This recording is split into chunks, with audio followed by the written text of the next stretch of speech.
बहुत खूबसूरत। नहीं, लेकिन आप आसाम की हैं, लेकिन आप जब गाती हैं तो मैं तो पहले भी बोलता था आपको कि एक एक सुर जो आप लगाते हैं वो कमाल का है। और मैं आपको बताऊं, जब भी मैं इनके साथ गाता था, ये राज की बात है, कोई नहीं जानता, सिर्फ मैं जानता हूं। पहले मैं गा देता था, फिर जब आप उसको गाती थी तो मेरा गाना इतना बेसुरा लगता था कि फिर मैं उसको गाता था, फिर भी बेसुरा ही लगता रहा। ये आपकी मतलब नहीं, बहुत बड़प्पन है, ऐसे कोई नहीं बोलेगा। बहुत सारे देखिए, राजनीति जो है वो तो संगीत की दुनिया में भी है, हमने भी झेला हुआ है, हमने देखा हुआ है। लेकिन ऐसे जो इनोसेंट एक सच्चा कलाकार है वही इसको सामने बोल सकते हैं। बाकी ऐसे भी गायक है, बहुत बड़े बड़े अभी स्टार है, सुपरस्टार है, जो धीरे धीरे मेरे साथ डुएट गाते गाते मेरे जगह में किसी और को उनको इतना ईगो होने लगा कि उनको पता नहीं, मुझे तो लगता है संगीत को एंजॉय करना चाहिए, लेकिन उनको लगने लगा कि कल्पना जी भारी पड़ रही है। उनका सोच है, ये उनकी मानसिकता है। अब धीरे धीरे उनके साथ मेरा डुएट नहीं है, वो भी मेल सिंगर है, बहुत बड़े सुपरस्टार है, लेकिन उन जैसे आपके दिल बहुत ऊपर है, आपका कीमती है, मतलब वो बात सब कोई नहीं बोल पाएगा। नहीं, आप तो जानती हैं मैं तो बिल्कुल राजनीति से अलग रहता हूँ।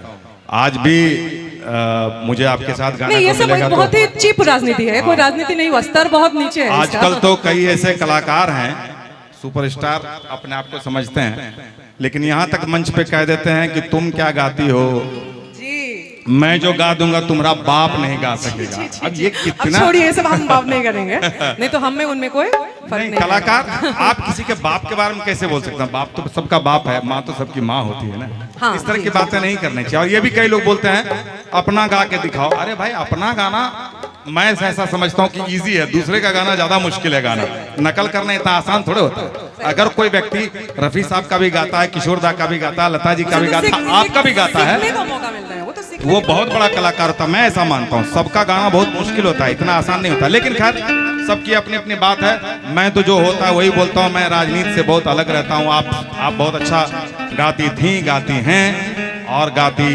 रहेंगी। आपने भोजपुरी को बहुत कुछ दिया। और मैं आपको बताऊं, भोजपुरी में कई जानकार लोग ऐसा कहते हैं कि भोजपुरी को बाहर के लोगों ने बहुत कुछ दिया। जैसे शारदा जी मिथिलांचल की हैं, शारदा जी ने भोजपुरी को बहुत कुछ दिया। आप आसाम के रह के आपने भोजपुरी को बहुत कुछ दिया। तो चलिए, बहुत भोजपुरी ऋणी है आपका।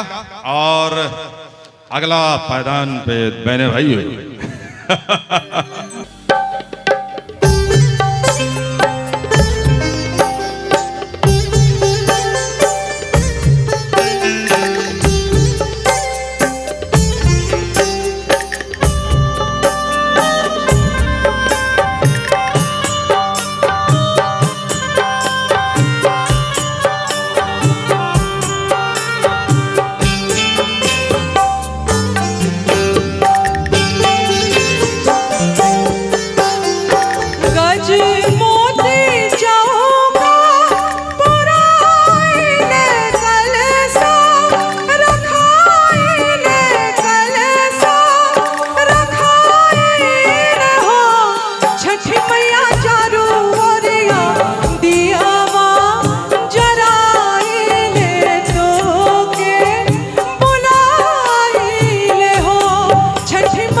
हवा के मथरी सटाई ले, चांदरी बिछाई ले हो। छठी मैया अमवा के जड़ पहिलाई ले, कोसिया भराई ले हो। छठी मैया अमवा के जड़ पहिलाई ले, कोसिया ले हो।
ऐसा गाना आप फरमाइश किए, आज तक गाए ही नहीं थे। जब आपने कहा ना गज मोती, तो मुझे लगा मैंने गाया है क्या।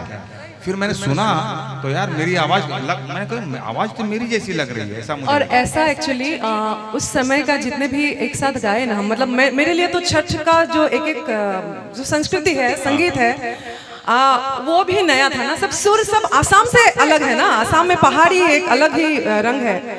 तो अब भी बहुत सारे ऐसे गीत हैं जो कहीं ना कहीं अब लेकिन एक विलुप्ति जैसा है। अभी अभी जैसे ये रंग खो गया, अभी के संगीत में ये रंग खो गया है। Auto tune auto tune auto tune, auto tune में आत्मा कैसे हो सकता है। ऑटो ट्यून से मैं ऑटो ट्यून समझ रहे हैं आप लोग, जो एक डांस का सॉन्ग में, आइटम सॉन्ग में वो अच्छा लगेगा, लेकिन छठ में, देवी भजन में ऑटो ट्यून नहीं चाहिए। तो कहीं ना कहीं मैं समझती हूँ भोजपुरी संगीत जो भी कर रहे हैं सबका भी एक जिम्मेदारी है कि ऐसे ऐसे गीत है वो सब वापस अब आने की एक्चुअली बारी है। छैला जी